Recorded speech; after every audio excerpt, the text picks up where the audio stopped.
നമസ്കാരം. കഴിഞ്ഞ ലോക്സഭാ തെരഞ്ഞെടുപ്പിൽ ബിജെപിയുടെ ഏറ്റവും വലിയ മിഷൻ അത് മിഷൻ സൗത്ത് തന്നെയായിരുന്നു. ദക്ഷിണേന്ത്യൻ സംസ്ഥാനങ്ങളിൽ കൂടുതൽ മികച്ച നേതാക്കളെ വളർത്തിയെടുക്കുക, കൂടുതൽ പ്രാതിനിധ്യം ഉറപ്പുവരുത്തുക, ജനങ്ങളിലേക്ക് കുറച്ചുകൂടി അടുക്കുക എന്നീ ലക്ഷ്യങ്ങൾ തന്നെയായിരുന്നു അതിന് പിന്നിലുണ്ടായിരുന്നത്.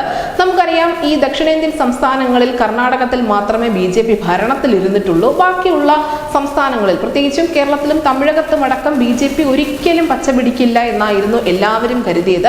പക്ഷെ ഈ ലോക്സഭാ തെരഞ്ഞെടുപ്പോടുകൂടി അത്തരത്തിലുള്ള മുൻധാരണകളൊക്കെ മാറിയിട്ടുണ്ട്. കേരളത്തിൽ നിന്നും ബിജെപിയുടെ ഒരു MP ഉണ്ടായിരിക്കുന്നു, അതും തൃശൂർ പോലെയുള്ള ഏറ്റവും പ്രധാനപ്പെട്ട ഒരു ലോക്സഭാ മണ്ഡലത്തിൽ നിന്നും.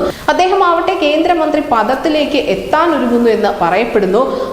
അങ്ങനെ വലിയ നേട്ടങ്ങൾ തന്നെയാണ് കേരളത്തിൽ ബിജെപി നേടിയെടുത്തത്. മാത്രമല്ല, വോട്ട് വിഹിതത്തിൽ അടക്കമുണ്ടായ വർധനവ് കൂടി നമ്മൾ കണക്കിലെടുക്കേണ്ടതുണ്ട്.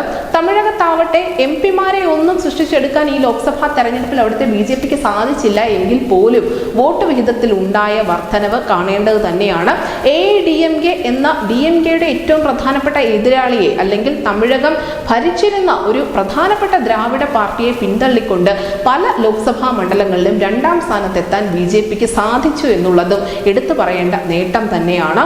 ഈ തമിഴ്നാട്ടിലും കേരളത്തിലും മാത്രമല്ല, മറിച്ച് ആന്ധ്രാപ്രദേശിലെ നിയമസഭാ തെരഞ്ഞെടുപ്പിലടക്കം ബിജെപി നേട്ടമുണ്ടാക്കിയിട്ടുണ്ട്. തെലങ്കാനയിൽ വോട്ട് വിഹിതം വർദ്ധിച്ചിട്ടുണ്ട്. കർണാടകയിൽ ഉള്ള സാന്നിധ്യം അതുപോലെ തന്നെ നിലനിർത്താനും അവർക്ക് സാധിച്ചിട്ടുണ്ട്. മൂന്നാം മോദി സർക്കാർ അധികാരത്തിൽ വരുന്നതോടുകൂടി മിഷൻ സൗത്ത് കൂടുതൽ ശക്തിപ്പെടും എന്നതിന്റെ സൂചനകൾ കൂടി പുറത്തു വരുന്നുണ്ട്. 3 പ്രധാനപ്പെട്ട നേതാക്കളെ കേന്ദ്രീകരിച്ചുകൊണ്ടായിരിക്കും ഇനി ബിജെപിയുടെ പ്രവർത്തനങ്ങൾ ഉണ്ടാകാൻ പോകുന്നത് എന്ന് തന്നെ വേണം മനസ്സിലാക്കാൻ. കേരളത്തിൽ നിന്നും അത് ഉറപ്പായും സുരേഷ് ഗോപി തന്നെയാണ്. തമിഴ്നാട്ടിൽ നിന്നും K. അണ്ണാമലയാണ് ബിജെപിയുടെ സംസ്ഥാന അധ്യക്ഷൻ. ആന്ധ്രാപ്രദേശിൽ നിന്നും ജനസേന പാർട്ടിയുടെ അധ്യക്ഷനായ പവൻ കല്യാൺ ആയിരിക്കും ബിജെപിയുടെ മുഖമായി മാറാൻ പോകുന്നത്. ഇത് എന്തുകൊണ്ട് എന്ന ചോദ്യത്തിന് ഉത്തരമുണ്ട്. കാരണം പവൻ കല്യാൺ ഏതാനും മണിക്കൂറുകൾക്ക് മുൻപാണ് പറഞ്ഞത് തന്റെ പാർട്ടി ഹിന്ദുക്കൾക്ക് വേണ്ടി പ്രവർത്തിക്കും, അങ്ങനെ പ്രവർത്തിച്ച് തനിക്ക് എന്തെങ്കിലും ഒരു നഷ്ടം ഉണ്ടാകുന്നുവെങ്കിൽ താൻ അത് സഹിച്ചു കൊള്ളാമെന്ന്. അതിനർത്ഥം ബിജെപിയുടെ പ്രത്യയശാസ്ത്രവുമായി ഒന്നിച്ചു ചേർന്ന് പോകാൻ തന്നെയാണ് പവൻ കല്യാൺ തീരുമാനിച്ചിരിക്കുന്നത് എന്നാണ്.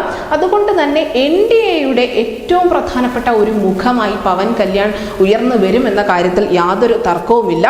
നമുക്കറിയാം, ഈ 3 പേർക്കും ഒരു പ്രത്യേകത കൂടിയുണ്ട്. ഇവരൊന്നും അടിമുടി രാഷ്ട്രീയക്കാരല്ല.